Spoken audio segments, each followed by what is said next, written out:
अस्सलाम वालेकुम। OPD online के साथ मैं हूं आपकी होस्ट नाज़मीन अल्ताफ़। नाज़मीन, आज के शो में हम बात करेंगे जॉइंट पेन के हवाले से, यानी जोड़ों के दर्द पर। ये एक बहुत ही ज़्यादा कॉमन बीमारी हो चुकी है। हर छोटा बड़ा बुज़ुर्ग इसकी कंप्लेन करता है। ज़्यादातर देखा जाता है कि इसकी कंप्लेन ख़वातीन करती है बनस्बत मर्द के, लेकिन आजकल जो है ये बहुत ज़्यादा कॉमन हो गया है। हर शख्स इसकी कंप्लेन करता है। क्या हमारी ग़िज़ाएँ जो हैं वो इतनी मुफीद नहीं हैं, या हमारा लाइफ़स्टाइल जो है वो बहुत ज़्यादा ख़राब हो चुका है, या क्या वजह है इसकी? हमारी बहुत सारी चीज़ें हैं जो इसका मसाइल जो इसकी वजह बन सकती हैं। हमारे साथ आज हम डिस्कस करेंगे। स्टूडियो में मौजूद हैं डॉक्टर अताउर रहीम साहब। अस्सलाम वालेकुम डॉक्टर साहब, कैसे हैं आप? वालेकुम सलाम, अल्हम्दुलिल्लाह ठीक। डॉक्टर साहब, आज की शो का हमारा टॉपिक है जॉइंट पेन, जोड़ों के दर्द के हवाले से। सबसे पहले मैं पूछना चाहूँगी कि जोड़ों के दर्द की वजह क्या है, कॉमन वजह क्या है उसकी, वो क्यों होता है? देखिए, अब तो जोड़ों का दर्द का ये है कि हर एज ग्रुप जो है वो इसमें लाई कर बिल्कुल। रहा है। बच्चों से लेके बड़ों तक जो है, बुज़ुर्गों तक ये जो है डिज़ीज़ अब फैलती जा रही है, कॉमन होती जा रही है। पहले एक वक्त था कि जो 50-60 साल की उम्र में बिल्कुल। जाके अमूमन ये शिकायत सुनने में आती थी। इसकी दो बड़ी वजूहत हैं। एक तो हमारी डाइट, ठीक है, और दूसरा जो है वो एक्सरसाइज का ना होना। बिल्कुल। अच्छा, अब लाइफ़स्टाइल चेंज हो गया है। अमूमन जो है आपकी मूवमेंट्स बॉडी की कम से कम है, फ़िज़िकल एक्टिविटीज़ कम हो गई हैं, जिसकी वजह से एक तरीके का ज़ंग लगना जिसे हम कहते हैं कि जॉइंट्स में, आपके मसल्स में जब आप वो यूज़ नहीं करेंगे तो डेफ़िनेटली उसका इम्पैक्ट ये आएगा कि उसमें उसकी एक्टिविटी लिमिटेड होती चली जाएगी, सही। और वो फिर पेन की शक्ल में और दूसरे सूरत में जो है वो ज़ाहिर होना शुरू हो जाती है। और डाइट की जहाँ तक हम बात करें तो सेहतमंद ग़िज़ा जिसे हम कहते हैं, जो सेहत आपकी बनाए, अगर आप ख़ुद ही अपना मवाजना करें कि सुबह से शाम तक में जो कुछ भी आप बिल्कुल। खाते हैं उसमें किस हद तक ग़िज़ाइयत बरकरार होती है, जिस तरह हमारे यहाँ पकता है हम सब क्या, उसके बाद अगर वो जो भी चीज़ उसमें ग़िज़ाइयत मौजूद है वो कितनी फ्रीक्वेंसी के साथ हम इस्तेमाल कर रहे होते हैं। हमारे यहाँ सैलड्स, कच्ची सब्जियों का इस्तेमाल वैसे अगर देखा जाए कंपैरेटिवली बहुत कम है। दूसरे ममालिक के मुकाबले में बहुत कम है। और ये चीज़ बाहर आप देखें, चाहे आप मूवीज़ में देखते हो, ड्रामों में नज़र आते हैं कि वहाँ पे सैलड्स का बहुत यूज़ किया जाता है, क्योंकि बहुत सारी सैलड्स जो है वो एंटीऑक्सीडेंट एक्टिविटी रखती हैं, एंटी इन्फ्लेमेटरी एक्टिविटीज़ रखती हैं। हमारे यहाँ जो है वो सेलेक्टिवली बस कभी हुआ तो आपने प्याज टमाटर से ज़्यादा जो है आगे नहीं हम करते। ग्रीन वेजिटेबल्स की ख़ास तौर पर बात की जाए, इनका इस्तेमाल अगर हो तो डेफ़िनेटली जोड़ों के दर्द और जो दूसरी अलामात पैदा होने लगती हैं, यूरिक एसिड की हम बात करें, इन चीज़ों में कमी आए। डॉक्टर साहब, हमारी कोशिश होती है कि जब हम वेजिटेबल्स बना भी रहे हैं तो उनको इतना पका देते हैं कि उसके न्यूट्रिएंट्स जो हैं वो ऑलरेडी बिल्कुल, डेड हो जाते हैं। बिल्कुल। एक कॉलर ने हमें ज्वाइन किया है। अस्सलाम वालेकुम। जी वालेकुम सलाम। जी, कौन बात कर रहे हैं, कहाँ से? खुशी बात कर रहा हूँ कराची से। मैंने जी सर। डॉक्टर साहब से पूछना था कि मुझे जो है ना एंजियोग्राफी कराई थी और उसकी इंजेक्शन फ्रैक्शन जो है ना कम है, अच्छा, कितना है? 35%। ठीक है। तो उसके लिए मुझे क्या करना पड़ेगा? अच्छा, बाकी एंजियोग्राफी तो ठीक हुई। आप एंजियोग्राफी आपने अपनी करवाई है? जी जी। अच्छा, उम्र कितनी है आपकी? लाइन ड्रॉप हो गई है सर यहाँ पे।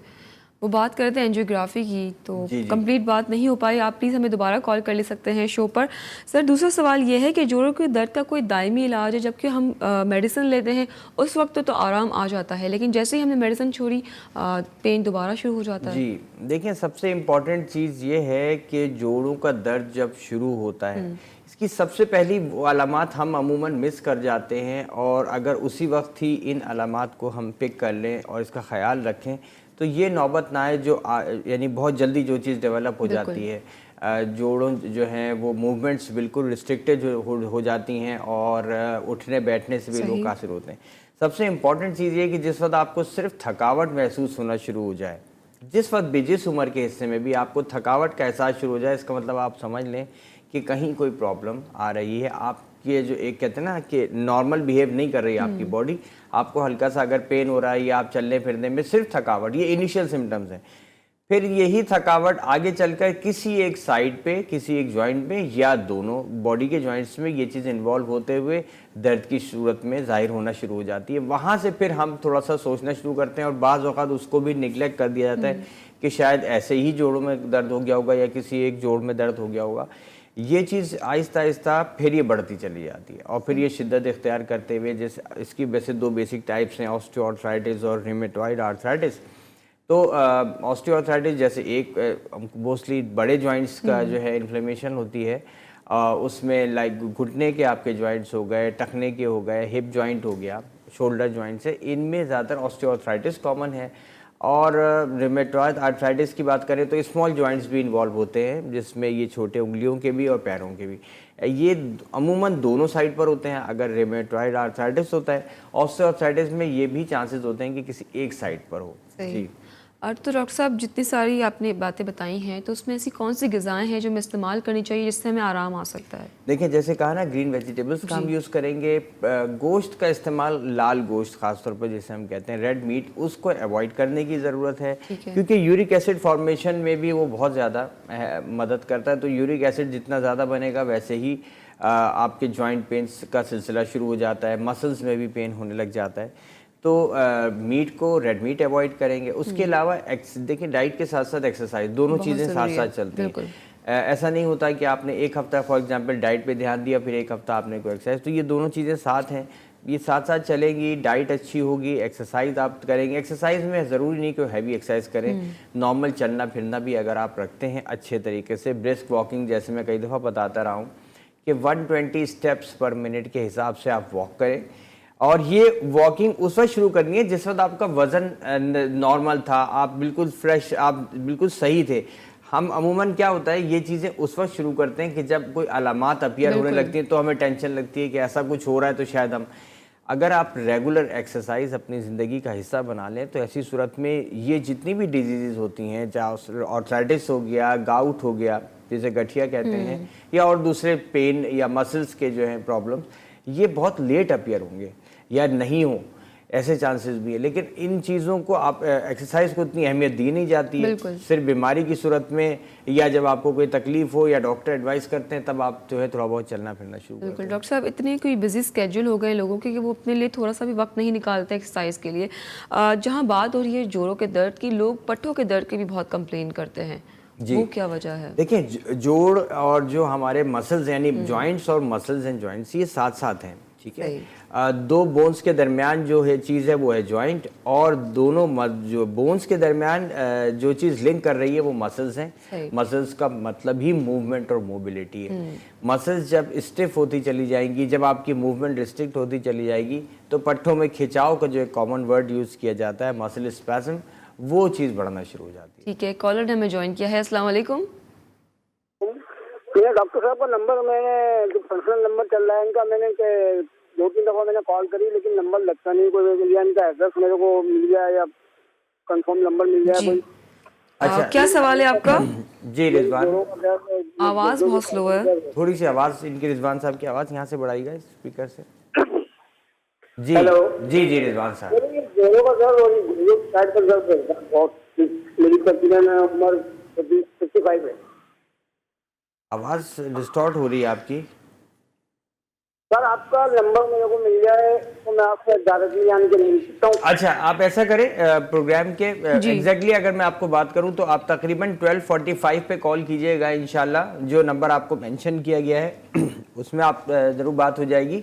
एक्चुअली बहुत सारे लोग कॉल्स कर रहे होते हैं, इवन कई दफ़ा ऐसा भी हुआ है, क्योंकि इतनी ज़्यादा इंटरनल कॉल्स आ रही होती है एक ही सेल पे नंबर पे, कि हैंग कर जाता है बार सेल, तो फिर रीस्टार्टिंग पे चला जाता है, और ऐसी सूरत में अमूमन कॉल ड्रॉप होती है, लोगों को जो है वो मोबाइल ऑफ मिल रहा होता है। बिल्कुल, लेकिन डॉक्टर साहब की पूरी कोशिश होती है कि जितने भी कॉलर्स हैं उनको उनके सवालात के जवाबात दे सकें।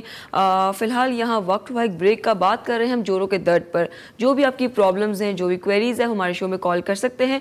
डॉक्टर साहब का नंबर भी कुछ ही देर में आपकी स्क्रीन पर मौजूद होगा, आप डॉक्टर साहब को भी कॉल कर सकते हैं, लेकिन शो के आधे घंटे बाद। फिलहाल यहाँ बात हो रही है जोड़ों के दर्द की, लेकिन चलते हैं एक छोटी सी ब्रेक की तरफ।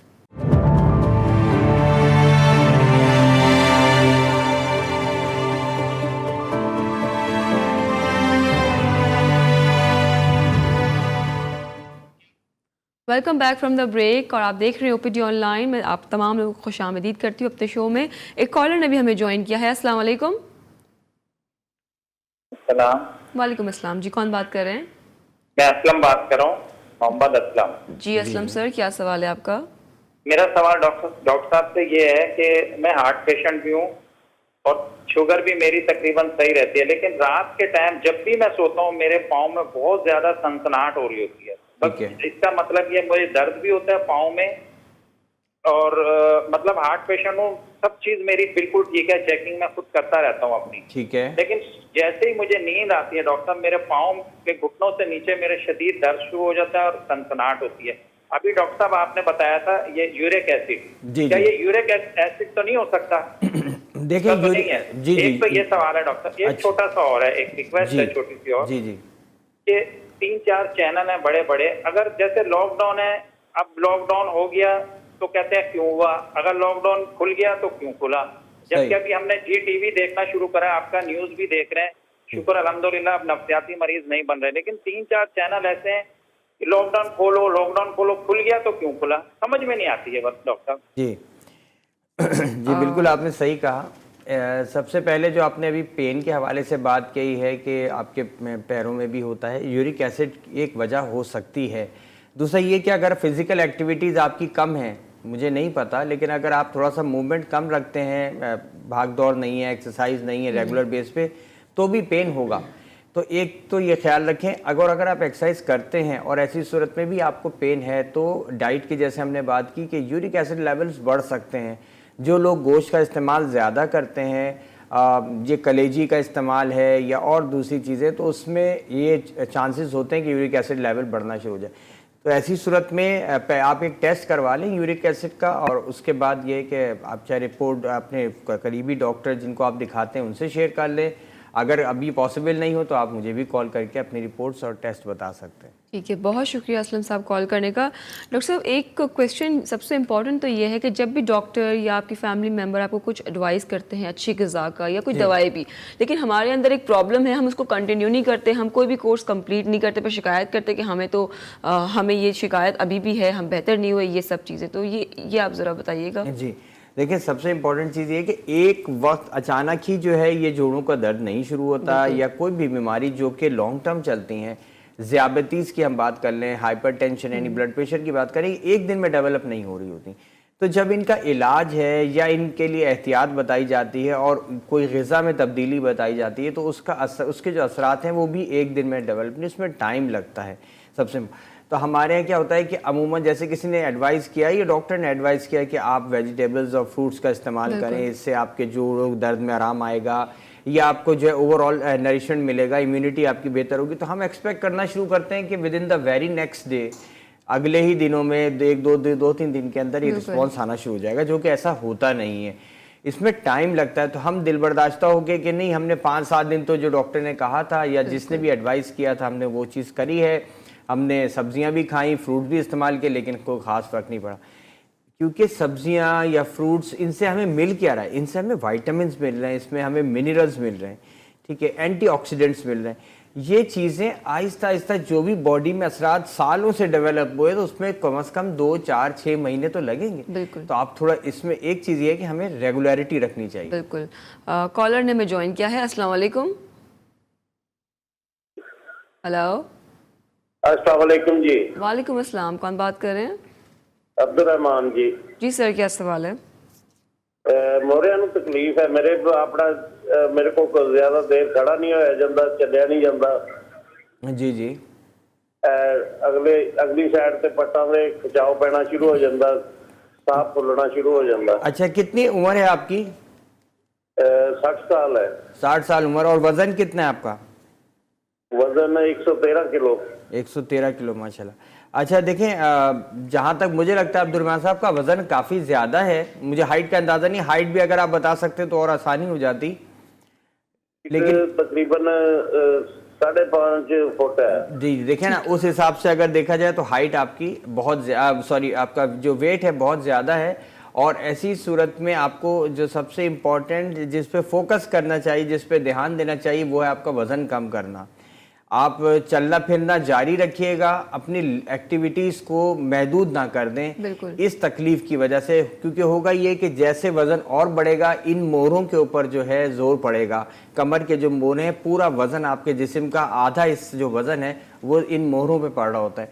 अब वज़न की वजह से जब मोरे कंप्रेस होते हैं तो कंप्रेशन की वजह से नर्व्स दबती हैं और उसकी वजह से पेन शुरू होता है। आप मुझे प्रोग्राम के बाद भी कॉल कर सकते हैं, इसके हवाले से मैं मेडिसिन आपको एडवाइस कर सकता हूं, वो ज़रूर करूंगा, लेकिन कहूंगा यही कि आप अपने वज़न को कम करने की कोशिश करें, डाइट के साथ साथ एक्सरसाइज का भी। ठीक है, बहुत शुक्रिया आपकी कॉल का। एक और कॉलर ने हमें ज्वाइन किया है। अस्सलाम वालेकुम। हेलो, अस्सलाम वालेकुम। वालेकुम अस्सलाम, कौन बात कर रही हैं? मैं अनीला बात कर रही हूँ, अनीला में। जी, क्या सवाल है आपका अनीला? मेरे ना टाँगों में खिंचाव सा रहता है और पैरों में सूजन हो जाती है, ज़्यादा चलती फिरती हूँ ना, और नीचे बैठा नहीं जाता, और यानी कि खिंचाव सा रहता है टाँगों में। कितनी उम्र है आपकी? मेरी 40 होगी, इतनी है। अच्छा, ब्लड प्रेशर या शुगर की प्रॉब्लम तो नहीं है आपको? ब्लड प्रेशर हाई हो जाता है। मेडिसिन खाती हैं, आपको इस्तेमाल कर रही हैं? नहीं, मेडिसिन नहीं खा रही। क्यों? आपने अगर खुद कहा कि अगर हाई हो जाता है, इसका मतलब आपने चेक करवाया है डॉक्टर से या आपने घर में ही चेक किया? बहुत कम होता है, यानी कि ज्यादा नहीं, कभी कभी हो जाता है। जैसे देखिए, ब्लड प्रेशर, एक बात ध्यान में रखिए नीला, कि ब्लड प्रेशर ऐसी कोई चीज़ नहीं है कि जो आज है और कल नहीं होगी और कल हो रही है तो परसों नहीं हो, ऐसा नहीं है। अगर आपको ब्लड प्रेशर की प्रॉब्लम डेवलप हो गई है एक दफ़ा, तो ये रहती है जब तक कि आप मेडिसिन का इस्तेमाल ना करें। और अगर बॉर्डर लाइन फ़र्ज़ करें आपको हाइपरटेंशन है, यानी ब्लड प्रेशर ऐसा है कि जो अभी मार्जिनल है, तो ऐसी सूरत में आपको डाइट में एहतियात बताई जाती है। आप डाइट में एहतियात करें, नमक का इस्तेमाल आप कम करें, इसको लोअर डाउन करें और मॉनिटर करें। ऐसे इसको अगर छोड़ेंगे तो पेन की जो आपने कहा कि पट्ठों में खिंचाव होता है, यकीन करें थोड़ा सा भी ब्लड प्रेशर का जब फ्लक्चुएशन होगा तो इस टाइप के सिम्टम्स अपीयर होना शुरू होते हैं। तो आप ज़रूर चेक करवाएं अपने करीबी किसी भी जो आपके फिजिशियन हैं उनसे, और उसके बाद फिर जो भी वो एडवाइस करते हैं उसको फॉलो करें। ठीक है, कॉलर हमारे साथ मौजूद है। अस्सलाम वालेकुम। जी, अस्सलाम वालेकुम। वालेकुम अस्सलाम, कौन बात कर रही हैं? जी, मैं फौजिया बात कर रही हूँ, फौजिया एजाज कराची से। जी फौजिया, क्या सवाल है? फौजिया प्लीज़ अपनी टीवी का वॉल्यूम कम कर दीजिए। जी, बंद नहीं की। ऑलराइट। जी, मुझे सवाल ये पूछना था, मेरी बेटी है 8.5 साल की है, वो खाना बहुत ही देर से खाती हैं। कितनी एज बताई आपने? 8.5 साल। 8 साल, ठीक है। खाना जो है वो कम खाती हैं या? कम भी खाती है, मतलब इतना भी कम नहीं खाती, लेकिन देर से बहुत खाती हैं।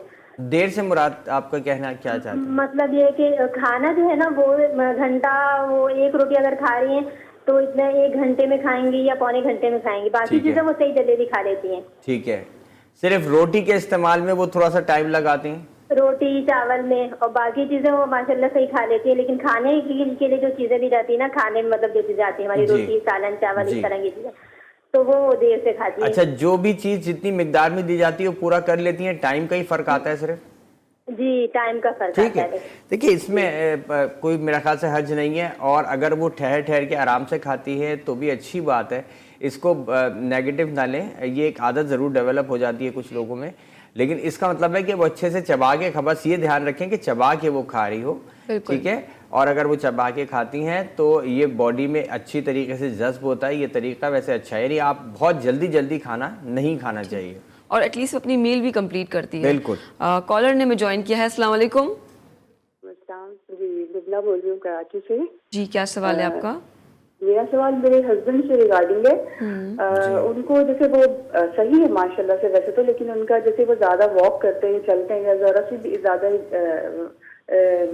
वॉक हो जाती है तो उनके एंकल में ना बहुत दर्द शुरू हो जाता है। ठीक है। और पूरा पाँव सूज जाता है, और फिर जो कि हम हीट पैक वगैरह या स्टीम या इस टाइप की चीजों से, वॉल्ट्रोन मलने से वो ठीक हो जाता है। ठीक है। लेकिन अच्छा, फिर अगेन वो दोबारा एक ही में होता है? एक ही एंकल में है, दोनों में हो रहा है? एक में ज्यादा होता है। एक में, किसी एक में ज्यादा हो रहा है? जी जी, राइट वाले में। ठीक है। और कोई चोट तो नहीं लगी थी कभी? ऐसा होता है ना, बेंड हो जाती है या मुड़ जाना किसी वजह से? नहीं, नॉर्मली ये तकलीफ इनकी ज्यादा, जैसे जिस दिन ज्यादा एक्सर्शन हो गई, वॉक हो गई, जी, उस दिन ज्यादा हो जाता है ये। अच्छा, कितनी उम्र है? ये है 55 ईयर्स ओल्ड। 55। एज अभी ऐसी ज्यादा नहीं है कि एंकल में इस तरीके से दर्द हो। और बाकी ब्लड प्रेशर या शुगर का प्रॉब्लम तो नहीं है? ब्लड प्रेशर या शुगर की शिकायत तो नहीं है? जी, बीपी तो, हाइपरटेंशन है। हाइपरटेंसिव हैं? जी जी। अच्छा, ब्लड प्रेशर रेंज में रहता है मेडिसिन के बाद? जी जी, रेंज में। ठीक है। बस सिर्फ एक चीज़ का ध्यान में रखें कि थोड़ा सा अगर बाज़त ऐसा होता है, देखिए डोमिनेंसी होती है पैर की। कभी आपने कोई भी शख्स दुनिया में कभी कोई राइट डोमिनेंट होता है, जैसे हाथों के लिए कहते हैं कि कोई राइट हैंडेड होते हैं, लेफ्ट हैंडेड होते हैं, इस तरीके से पैर में भी होता है कि हर शख्स में एक कोई डोमिनेशन होती है, कोई राइट पैर से डोमिनेट करता है, कोई लेफ्ट से। तो वो यानी वजन का मेजर हिस्सा जो है उसका कभी राइट पे पड़ता है कुछ लोगों का और कुछ का लेफ्ट पे। तो ऐसे में चांसेस होते हैं कि लिगामेंट्स बाज़ औक़ात उस पर लोड पड़ रहा होता है स्पेसिफिकली, तो फिर वो स्ट्रेचिंग हो जाती है, तो ऐसी सूरत में पेन डेवलप हो सकता है। थोड़ा सा अगर उनकी डोमिनेशन है उसको थोड़ा सा बैलेंस करने की कोशिश करें, बाकी वॉकिंग जारी रखें, उसकी वजह से रिस्ट्रिक्ट ना कीजिएगा, वरना यह है कि फिर लिमिट हो जाएगा। मसाज ज़रूर किया जा सकता है, वार्म मसाजिंग करें तो उससे इंशाल्लाह फ़ायदा होगा। मेडिसिन लेने की बहुत ज़्यादा ज़रूरत नहीं है। इंशाल्लाह। कॉलर ने हमें ज्वाइन किया है। अस्सलाम वालेकुम। अस्सलाम वालेकुम। वालेकुम अस्सलाम। कौन बात कर रही है?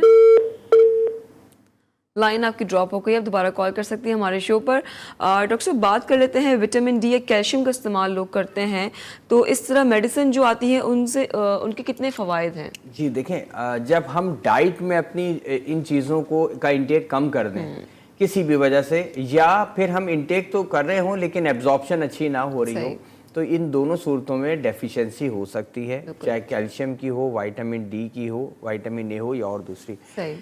बोन्स के हवाले से पर्टिकुलरली बात करें, जॉइंट के हवाले से बात करें, तो विटामिन डी की जो है और बहुत इंपॉर्टेंस है। कैल्शियम जो है बहुत बड़ा एक ऐसा एलिमेंट है जो हमारी बोन का एक लाजमी जुज़्व है। एंड इवन मसल्स के हवाले से मैं बात करूं, पट्टों में खिंचाव की जो बात करते हैं, अमूमन कैल्शियम की डेफिशिएंसी की वजह से जो है वो पट्टों में खिंचाव पैदा होता है, तो ये चीज़ें आपको फिर सप्लीमेंट्री फॉर्म में देनी पड़ती हैं। सही। कॉलर ने ज्वाइन किया हमें। अस्सलाम वालेकुम। अस्सलाम वालेकुम जी। वालेकुम अस्सलाम। कौन बात कर रहे हैं? जावेद अलमास बात कर रहा हूँ लाहौर से। जी सर, क्या सवाल है? सर, मेरी बच्ची है 4 साल की। सही। और उसके गले में टॉन्सिल है। ठीक है। खाना बहुत कम खाती है, कमजोर भी होती जा रही है। जी जी। तो उनसे मशवरा करना था डॉक्टर साहब से, क्या इनका ऑपरेशन करवा लेना चाहिए या नहीं करवाना चाहिए? देखें, अगर ये बार बार जो है इनमें इन्फेक्शन हो रहा है, इन्फ्लेमेशन हो रहा है, यानी सूज रहे हैं और खाने में तकलीफ हो रही है निगलने में, बाज़ औक़ात ऐसा भी होता है कि पस बन जाता है पिलर्स में। टॉन्सिल्स को अगर आप नज़र डालते हैं तो किसी एक साइड पे वाइट वाइट पैचेस भी नज़र आते हैं, जिसे क्विंसी कहते हैं। तो ऐसी कंडीशन नहीं है सर। ठीक है, अगर सिर्फ बढ़ गए हैं, इतना बढ़ गए हैं कि ऑब्स्ट्रक्शन सी महसूस होने लगी है, ईएनटी वालों को आप ज़रूर दिखाएं। ईएनटी के जो डॉक्टर्स हैं वो इसको मुआयना करेंगे, फिजिकली इसको देखना पड़ेगा कि वो किस हद तक ऑब्स्ट्रक्शन आ रही है उसमें, और अगर ऐसी सूरत है तो ऑपरेट करा देना ज़्यादा बेहतर है, क्योंकि बार बार अगर इन्फेक्शन होगा तो ये दूसरे आज़ा जो इसका इन्फेक्शन होता है टॉन्सिल्स का, वो किडनी को मुतासिर कर सकता है, हार्ट को भी मुतासिर कर सकता है, मसल्स को भी मुतासिर कर सकता है। तो इसलिए बेहतर होता है कि फिर इनको निकलवा दिया जाए। तो आप कंसल्ट करके अगर डॉक्टर आपके सजेस्ट करते हैं तो ज़रूर इनकी सर्जरी करवाएं। ठीक है। कॉलर है हमारे साथ। अस्सलाम वालेकुम। हेलो जी। इकरार बात कर रहा हूँ जिलाजंग से। जी सर, क्या सवाल है? मेरा सवाल ये है कि मेरा दोस्त है, वो गिरा है ना, तो उसकी कमर की रीढ़ की हड्डी टूट गई है। जी। कितनी उम्र है? उसके बारे जी, उम्र है उसकी 15 साल उम्र है। 15 साल, ठीक है। तो अभी का ये कब हुआ और आपने दिखाया, उसने दिखाया डॉक्टर को?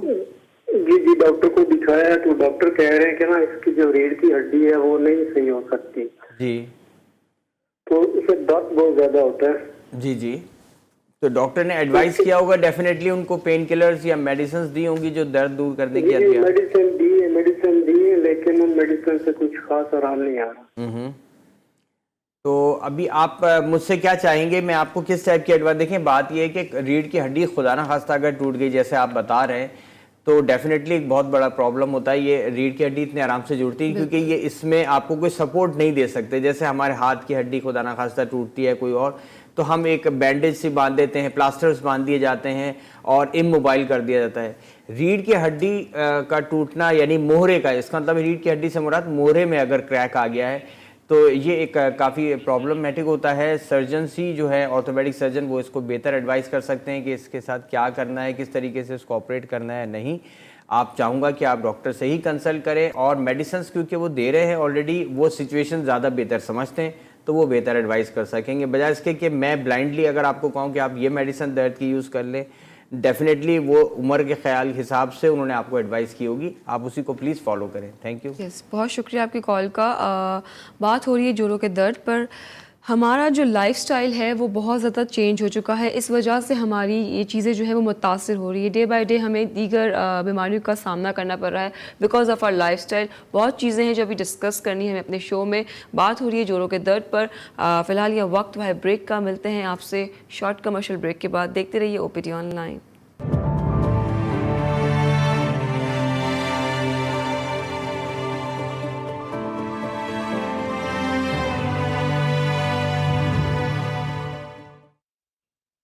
Welcome back from the break. आप देख रहे हो OPD ऑनलाइन। एक कॉलर ने भी हमें ज्वाइन किया है। अस्सलाम वालेकुम। हेलो जी जी वालेकुम सलाम जी, कौन बात कर रहे हैं, कहाँ से? शहनाज सिकंदर बोल रही लाहौर से। जी, क्या सवाल है आपका? मेरा सवाल है कि मेरे ना ये जो मसल है ना पूरे टांगों के, यानी कमर से लेके और नीचे ये राने जो होती हैं जी। से नीचे, ये पूरी खिंचाव पूरा पड़ा हुआ है, टांगे नीचे पिंडियां तक खिंची पड़ी हैं पूरी। मैंने नैरो ये मैक्रोवाल के इंजेक्शन भी लगवाए हैं, अभी 6 इंजेक्शन लगे हैं मुझे, उससे पहले 2-3 इंजेक्शन पहले लगे हैं किसी और चीज के। पेन किलर ले रही लेकिन कोई फर्क नहीं पड़ रहा मुझे। अच्छा, दोनों पैरों में है या एक में? ये जो रान नहीं होती रान, जी मैं कह रहा हूँ दोनों तरफ है या एक तरफ है? जी दोनों तरफ है, और मतलब बैठने से फील नहीं होती, लेकिन चलती है तो एक स्टेप भी नहीं लिया जा रहा मेरे से ना। अच्छा बहुत देखिए, शदीद तकलीफ में हूँ। ठीक हो गया। प्रोग्राम के बाद कॉल कीजिएगा। हो सकता है आपको मेडिसिन में एडवाइस करूंगा, मसल रिलैक्सेंट हो सकता है आपको देना पड़ जाए, साथ में एनाल्जेसिक भी, ताकि इसमें आराम आए। ठीक है, बहुत शुक्रिया आपकी कॉल का। कॉलर ने हमें ज्वाइन किया। अस्सलाम वालेकुम। हेलो, वालेकुम सलाम। जी, कौन बात कर रहे हैं? मैं मोहम्मद अनीस बात कर रहा हूँ, नॉर्थ कराची से। जी सर, क्या सवाल है? और डॉक्टर साहब से सवाल ये है कि मैं शुगर का पेशेंट हूँ, जी इंसुलिन ले रहा हूँ जी जी। और मेरी शुगर जो है रैंडम में 180 और फास्टिंग में 99 रहती है। ठीक है। लेकिन DR टेस्ट कराया था पेशाब का, तो उसमें 2+ आया था यूरिन में, ग्लूकोज में मतलब। ठीक है। और एल्बुमिन जो है वो नील थी। एल्बुमिन कितना था? नील है? नील थी। ठीक है। तो शुगर आने की वजह क्या है डॉक्टर साहब? देखिए थ्रेशोल्ड, अच्छा सही है। होता क्या है कि ब्लड के अंदर शुगर लेवल्स बढ़ते हैं, उसके बाद यूरिन से पास आउट होना शुरू होते हैं, ठीक है ना। तो शुगर आप क्योंकि डायबिटिक हैं आप ऑलरेडी, इसका मतलब है कि जो एक फिल्ट्रेशन प्रोसेस है, अगर मैं इसकी बात करूं तो ब्लड के अंदर आपकी शुगर लेवल्स इस हद तक ज़्यादा हैं कि वो अब यूरिन से भी पास आउट हो रहे होते हैं। एक बात। जहाँ तक एल्बुमिन नील हैं, ये अच्छी बात है, इसका मतलब है किडनी आपके अल्हम्दुलिल्लाह महफूज हैं, किडनी फंक्शनिंग सही हो रही है। जो क्योंकि प्रोटीन्स अगर लॉस होने लगता है फिर प्रॉब्लम करता है डायबिटिक पेशेंट्स के अंदर, जैसे नेफ्रोपैथी कहते हैं, डेवलप होना। तो ये वैल्यूज़ जो हैं, जब आपका शुगर लेवल 140 की रेंज में आएगा, थ्रेशोल्ड कम हो जाएगा इसका, यानी शुगर लेवल जो है, तो फिर ये यूरिन से एक्सक्रीट आउट होना कम हो जाती है, प्लस में आएगी या नील हो जाएगी ऑलमोस्ट। ठीक है, बहुत शुक्रिया कॉल करने का। कॉलर हमारे साथ। अस्सलाम वालेकुम। जी, कौन बात कर रहे हैं? मैं जुल्फ़कार बात कर रहा हूँ गुजरांवाला से। जी सर, क्या सवाल है? सवाल ये है कि मेरा बेटा है छोटा, 18-19 साल उसकी उम्र है जी। उसको हाथों में ना कमजोरी है, गोश्त नहीं उसका कम है, उसके हाथ काम नहीं करते। कराची आगा खान से भी मैंने चेक कराया, उधर से भी इलाज कराया उसका, उसको कोई फर्क नहीं पड़ा। इधर गुजरांवाला से भी बहुत डॉक्टरों से चेक कराया, कोई फर्क नहीं पड़ा। क्या कहते हैं, क्या डायग्नोस किया है उनको, क्या बताया है? उसके हाथों में, उंगलियों में कमजोरी है, गोश्त हाथों का ना कम है उसका। ठीक है। तो काफी इलाज कराया, कोई फर्क नहीं। अभी मैं आपका प्रोग्राम देख रहा तो मैंने बोला चलो मैं ट्राई करूँ जी। अच्छा देखिए, इसमें मैं इतना कर सकता हूँ जुल्फ़कार साहब के बहरहाल प्रॉब्लम है बच्चे का, आपने जैसे बताया, आपने आगा खान में भी कंसल्ट किया और अब वहाँ गुजरांवाला में भी, जो मेरे भी हल्के में बहुत सारे कंसल्टेंट्स हैं, जो हमारे सीनियर्स भी हैं, कुछ मेरे कोलीग्स हैं, तो मैं चाहूँगा उनसे भी आप मुझे प्रोग्राम के बाद कॉल कीजिएगा। जो भी अगर कोई टेस्ट कराएं तो वो मुझसे शेयर कीजिएगा, फिर मैं उनसे डिस्कस करने के बाद कोई अगर सजेशन होती है तो मैं आपको ज़रूर एडवाइस कर सकूँगा। ठीक है, बहुत शुक्रिया आपकी कॉल का। आप डॉक्टर साहब को कॉल कर सकते हैं शो के आधे घंटे बाद। एक और कॉलर ने हमें ज्वाइन किया। अस्सलाम वालेकुम। हेलो सलाम। जी, कौन बात कर रहे हैं? हेलो, उमर दराज बात कर रहा हूँ कराची से। जी सर, क्या सवाल है? सवाल ये था, मेरी वाइफ का प्रॉब्लम डिस्कस करना था। जी जी शुगर ब्लड प्रेशर की मरीजा है वो, जी और डॉक्टर तारिक हैं आगा खान में, उनके कंसल्टेंट हैं। जी जी ठीक है। ठीक है। अभी लास्ट टाइम हमने अभी दिखाया है 14 अप्रैल को, ठीक है। तो मेडिसिन प्रॉपर ले रहे हैं, ब्लड प्रेशर शुगर चेक कर रहे हैं। जी जी बस एक सुस्ती, यानी कि सुस्ती से रहती है, लेटी रहती है कि हिम्मत नहीं आ रही चलने की। जी जबकि तो उम्र उन्होंने कितनी है? मेडिसिन भी 50 प्लस है। ठीक है। और दूसरा वेट बताइएगा। वेट 84 है। वेट थोड़ा ज़्यादा है एक चीज़। जी। और देखिए, सुस्ती की जो वजह होती है ना, अमूमन जो डायबिटिक पेशेंट्स में 2 किस्म की कंप्लेंट बहुत ज़्यादा मिलती हैं। एक नमनेस होती है, सुन्न होना है, या सुस्ती का एलिमेंट है, चलने फिरने का दिल नहीं करता। उसकी वजह ये होती है कि शुगर जो है वो ब्लड में सर्कुलेट कर रही होती है, सेल्स तक नहीं पहुंच रही होती है। खलियों तक एंटर होगी तो एनर्जी बनेगी, खाली ब्लड के अंदर अगर सर्कुलेट करेगी तो वो एनर्जी प्रोड्यूस नहीं करेगी, जिसकी वजह से एक सुस्ती लाक होती है। लेकिन ये चीज़ बड़ी रेसिप्रोकल भी है, एक साथ दोनों चीज़ें काम करती हैं। अगर थोड़ा बहुत हिम्मत करके वॉकिंग करें रेगुलर बेसिस पे, तो ये जो फ्री शुगर जो कि ब्लड के अंदर घूम रही है, ये सेल के अंदर जाना शुरू होती है, क्योंकि बिल्कुल एब्जॉर्प्शन बढ़ जाती है, समझ लें। तो ऐसी सूरत में फिजिकल एक्टिविटीज़ को थोड़ा सा बढ़ाएं। थोड़ा सा शुरू में प्रॉब्लम लगेगी, आहिस्ता आहिस्ता रूटीन बन जाएगा। तो ये जो सुस्ती का एलिमेंट है, क्योंकि शुगर अल्हम्दुलिल्लाह कंट्रोल में है फिर भी, तो ये सुस्ती का एलिमेंट ख़त्म होगा। ठीक है, बहुत शुक्रिया आपकी कॉल का। डॉक्टर साहब, वाइंड अप की तरफ जाएंगे, आप जाते जाते कोई मैसेज देना चाहेंगे? देखें, जॉइंट पेन का प्रॉब्लम हो गया या पट्ठों में खिंचाव की बात करते हैं, अमूमन जब आप लोग मुझे कॉल्स करते हैं तो आप किसी क्लिनिक पर भी जा रहे हो, तो ज़रूरी नहीं होता कि जब आप किसी भी क्लिनिक पर जाएं तो आपको डॉक्टर मेडिसिन ही एडवाइस करें। इट्स नॉट नेसेसरी, क्योंकि हम एक जहन बनाते हैं कि हमने डॉक्टर को दिखाया तो अब वो दवाई ज़रूर हमें बताएंगे। बाज़ वक़्त सिर्फ जो कुछ वर्ड्स हम यूज़ करते हैं, जिसमें एहतियात की बात करते हैं, ग़िज़ा की बात करते हैं, फ़िज़िकल एक्टिविटीज़, इन पे ध्यान दें। ये बाज़ वक़्त मेडिसिन से कहीं ज़्यादा इफ़ेक्टिव हैं। कल भी मैं चाहूँगा कि हम इसी टॉपिक पे इंशाल्लाह बात करेंगे। तो बाकी over to you. Thank you doctor साहब, thank you for your time. कल भी इंशाल्लाह हम इसी टॉपिक को कंटिन्यू करेंगे। यकीनन बहुत सारे सवाल आपके पास मौजूद हैं जो आप आज कॉल नहीं कर पाए किसी वजह से। जाते जाते एक ही बात कहूँगी कि कुछ ग़िज़ा, कुछ दवा और कुछ लाइफस्टाइल, ये तीनों चीज़ें जो हैं आपकी ज़िंदगी को बेहतर बनाती हैं। तो अपने लाइफस्टाइल को बेहतर बनाइए, उसमें फ़िज़िकल एक्टिविटीज़ को बढ़ाइए जैसे डॉक्टर साहब हर बार कहते हैं, और अपनी ग़िज़ा को बेहतर कीजिए। जितना हो सके आप घर का फूड खाइए, अच्छा फूड खाइए। और बस कल इंशाल्लाह फिर आपसे मुलाकात होगी, सेम टाइम सेम चैनल और सेम टॉपिक के साथ। तब तक अपना, अपने घर वालों का, तमाम लोगों का ख्याल रखिए। मुझे और डॉक्टर साहब को दीजिएगा इजाज़त। अल्लाह नेगेबान।